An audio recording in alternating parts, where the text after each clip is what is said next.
আসসালামু আলাইকুম। আইসিসি থেকে ইন্ডিয়ান ক্রিকেটকে যে পরিমাণ সুযোগ সুবিধা দেওয়া হয় এবং এত বেশি পরিমাণ সুযোগ সুবিধা পাওয়ার পরেও ইন্ডিয়ান ক্রিকেটের নামের পাশে শুধুমাত্র দুইটা ওডিআই ওয়ার্ল্ড কাপ, দুইটা টি-20 ওয়ার্ল্ড কাপ, দুইটা চ্যাম্পিয়ন্স ট্রফি ব্যতীত অন্য কোনো ট্রফি আপনি এখন পর্যন্ত দেখতে পারেন না কেন? এবং একটা আইসিসি ইভেন্টে বাকি যে দলগুলো অংশগ্রহণ করে তাদেরকে যে পরিমাণ সুযোগ সুবিধা দেওয়া হয় তার থেকে হাজার গুণ বেশি সুযোগ সুবিধা পেয়ে থাকে ইন্ডিয়া। 2023-এর ওয়ার্ল্ড কাপে ইন্ডিয়ার দিকে যদি তাকান তাহলে তারাও কিন্তু এক ভেন্যু থেকে অন্য ভেন্যুতে খেলতে গিয়েছে এবং চলমান চ্যাম্পিয়ন্স ট্রফিতে ইন্ডিয়া একমাত্র দল যাদের হোটেল একটা, প্র্যাকটিস গ্রাউন্ড একটা এবং একই সাথে তারা যদি ফাইনাল পর্যন্ত যায়, গ্রুপ পর্বতে রয়েছে, এর মধ্যে সেমিফাইনাল ফাইনাল পর্যন্ত যদি তারা যায় তাহলে কিন্তু তাদেরকে ওই একটা মাঠে খেলতে হবে এবং একটা মাঠে খেলার জন্য তাদের যে একটা ভ্রমণ ক্লান্তি না হওয়া, বারবার হোটেল চেঞ্জ না করা, ভেন্যু চেঞ্জ না করা, এই সব কিছু মিলে তাদের যে একটা প্ল্যান, সেই প্ল্যানের বাইরে কিন্তু তাদেরকে যাইতে হচ্ছে না এবং আইসিসি সবসময় ইন্ডিয়াকে এই ধরনের সাপোর্ট সবসময় দিয়ে আসে এবং চলমান চ্যাম্পিয়ন্স ট্রফিতে একমাত্র দল ইন্ডিয়া যাদের এক ভেন্যু থেকে অন্য ভেন্যুতে যাওয়ার কোনো প্যারা নেই, একটা দেশ থেকে অন্য কোনো দেশে যাওয়ার কোনো প্যারা নেই এবং টুর্নামেন্টের যে বাকি 7টা দল, এর মধ্যে এই গ্রুপে যে 4টা দল রয়েছে, ইন্ডিয়া, পাকিস্তান, নিউজিল্যান্ড এবং বাংলাদেশ, ইন্ডিয়া তো তারা দুবাইতে অবস্থান করছে এবং বাকি 3টা টিমকে দুবাইতে আসতে হবে এবং ইন্ডিয়ার বিপক্ষে ম্যাচ খেলতে হবে এবং সবচেয়ে মজার বিষয় সেটা হচ্ছে স্বাগতিক দেশ পাকিস্তান তাদের নিজেদের ঘরের মাঠে যেখানে খেলার কথা, তারা কিন্তু সেখান থেকে দুবাইতে এসে তাদের সবচেয়ে গুরুত্বপূর্ণ ম্যাচটা দুবাইতে খেলেছে এবং ইন্ডিয়ার বিপক্ষে সেই ম্যাচে হেরে পাকিস্তান চ্যাম্পিয়ন্স ট্রফি থেকে বিদায়ও নিয়েছে এবং এই টুর্নামেন্ট শুরুর আগে হাইব্রিড মডেলে চ্যাম্পিয়ন্স ট্রফি করার জন্য আইসিসি থেকে যে পরিমাণ চাপ দেওয়া হয়েছিল পাকিস্তান ক্রিকেটকে, সেটা অনেকটাই সিক্রেটলি রেখেছে। এটা ওপেন সিক্রেট না, মোটামুটি এটা সবাই জানে এবং এটা কিন্তু মিডিয়াতে আসেনি, বাট তাদেরকে কিন্তু ওই পরিমাণ চাপটা দেওয়া হয়েছিল। দ্যাটস তারা কিন্তু হাইব্রিড মডেলে চ্যাম্পিয়ন্স ট্রফিটা করার জন্য রাজি হয়েছে এবং বাকি যে 7টা টিম রয়েছে তারা এক ভেন্যু থেকে অন্য ভেন্যু, এক দেশ থেকে আরেক দেশে তাদেরকে যাইতে হবে এবং ইন্ডিয়া শুধুমাত্র একমাত্র দল যাদেরকে কোনো ভেন্যু চেঞ্জ করতে হবে না, যাদের মধ্যে কোনো ভ্রমণ ক্লান্তি নাই এবং সবচেয়ে মজার বিষয় হচ্ছে তারা জানতো যে তারা একটা ভেন্যুতে খেলতে পারবে এবং একদম শুরু থেকে শেষ পর্যন্ত একটা ভেন্যুতেই তারা থাকবে এবং এই কথা চিন্তা করে ইন্ডিয়ান ক্রিকেট বোর্ডের যারা সিলেক্টর ছিল তারা কিন্তু সেইভাবেই তাদের দলটা সিলেকশন করেছে এবং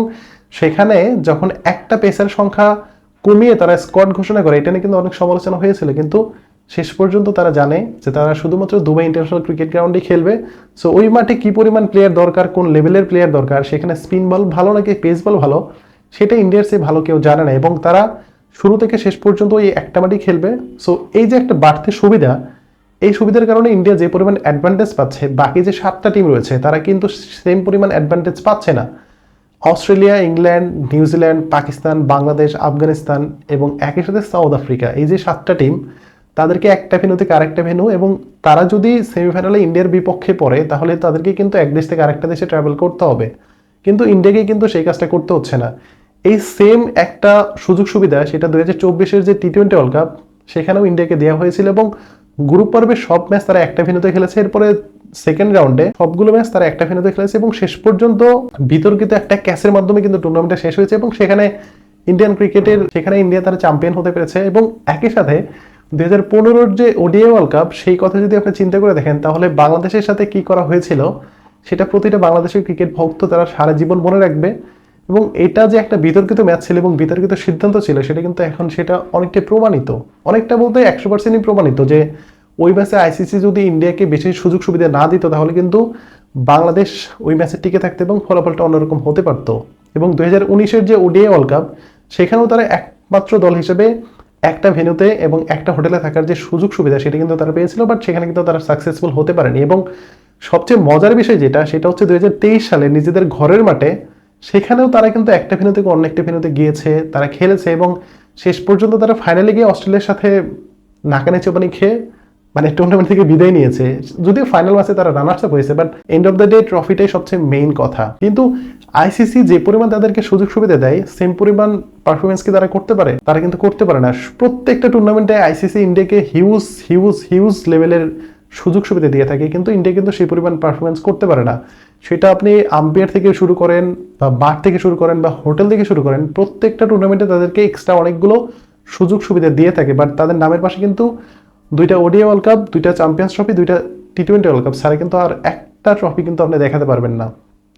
এবং আইসিসি টেস্ট চ্যাম্পিয়নশিপের শিরোপা তারা এখন পর্যন্ত জিততে পারেনি এবং একই সাথে তাদের প্রথম যে ওডিআই ওয়ার্ল্ড কাপ সেটা কপিল দেবের আমলে, এবং এরপরে 2011 সালে, এরপরে কিন্তু প্রায় 24টা বছর চলে যাচ্ছে, সরি প্রায় 14টা বছর চলে যাচ্ছে, তারা এখন পর্যন্ত ওডিআই ওয়ার্ল্ড কাপ তারা জিততে পারেনি। এরপরে টি-20 ওয়ার্ল্ড কাপের কথা যদি চিন্তা করেন, তাও সেটা প্রায় 20 বছর পরে তারা জিততে পেরেছে। সো এত সুযোগ সুবিধা পাওয়ার পরও একটা দল যদি এইভাবে হারে, তাহলে ভাই এই দলটাকে দিয়ে আপনি কি করবেন? তারা দ্বিপাক্ষিক সিরিজে তাদের থেকে ভয়ঙ্কর দল এই মুহূর্তে এই পৃথিবীতে একটাও নাই, এটা আমি মানি।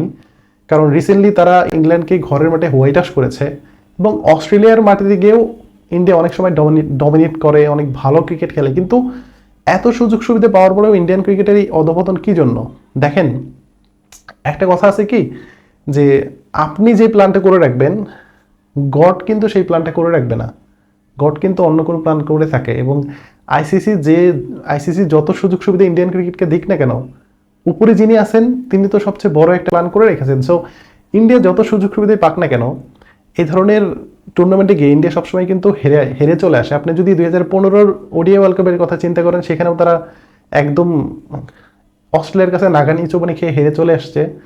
এরপরে 2017 সালের যে চ্যাম্পিয়ন্স ট্রফি এবং পাকিস্তানকে নিয়ে যে পরিমাণ ট্রোল করেছিল, ফাইনালে গিয়ে প্রায় 150 রানের বেশি রানে তারা হেরে চলে আসছে। 2019-এর যে ওডিআই ওয়ার্ল্ড কাপের কথা চিন্তা করেন, সেখানেও তারা নিউজিল্যান্ডের বিপক্ষে হেরে গেছে। এরপরে 2023-এর যে ওডিআই ওয়ার্ল্ড কাপ, সেখানে সেই টুর্নামেন্টের কথা যদি আপনি চিন্তা করে দেখেন, তাহলে কি হয়েছে সেখানে? মানে ইন্ডিয়ান দর্শকরা যে পরিমাণ আশা ভরসা নিয়ে, এবং নরেন্দ্র মোদী স্টেডিয়ামে প্রায় 1,30,000 দর্শক, এর মধ্যে খুব বেশি হলে 10,000 অস্ট্রেলিয়ান দর্শক আপনি পাবেন না, 500-600 অস্ট্রেলিয়ান দর্শক ছিল, এবং বাকি স্টেডিয়ামের সবগুলো দর্শক ইন্ডিয়ান ছিল, এবং সবাই ভেবে নিয়েছিল যে ইন্ডিয়া আজকে জিতে যাবে। কিন্তু সেখানেও তারা হেরে তারা কিন্তু বিদায় নিয়েছে।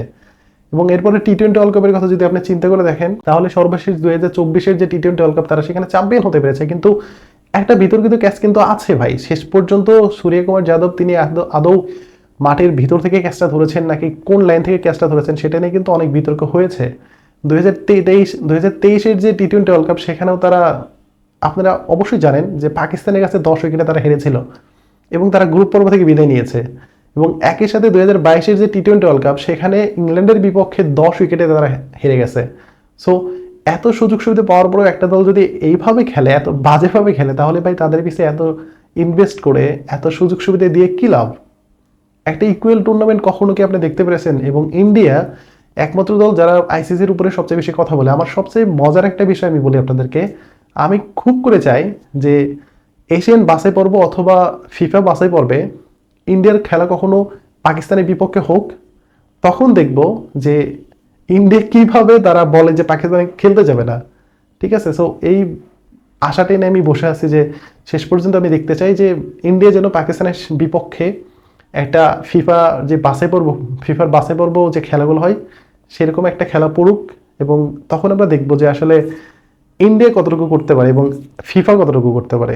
এবং আইসিসি ইন্ডিয়ার কাছে অনেকটাই বেশি পরিমাণ ধরা, সেটা আমরা জানি। এবং বর্তমান আইসিসি সভাপতি তিনিও ইন্ডিয়ান, এবং সেই সুযোগ সুবিধাগুলো ইন্ডিয়ান ক্রিকেট নেক্সট যতদিন পর্যন্ত সে আইসিসির চেয়ারম্যান থাকবে বা সভাপতি থাকবে, ততদিন পর্যন্ত সেই সুযোগ সুবিধাগুলো ইন্ডিয়ান ক্রিকেট নিতেই থাকবে, এটা আমরা জানি। এবং চ্যাম্পিয়ন্স ট্রফিতে তাদেরকে চ্যাম্পিয়ন করানোর জন্য যা যা করা দরকার সেটা অলরেডি করে ফেলেছে। এখন মাঠের খেলায় যদি ইন্ডিয়া হেরে যায়, তাহলে তো কিছু করার নাই। সো আপনাদের মতামত আশা করছি। ধন্যবাদ সবাইকে।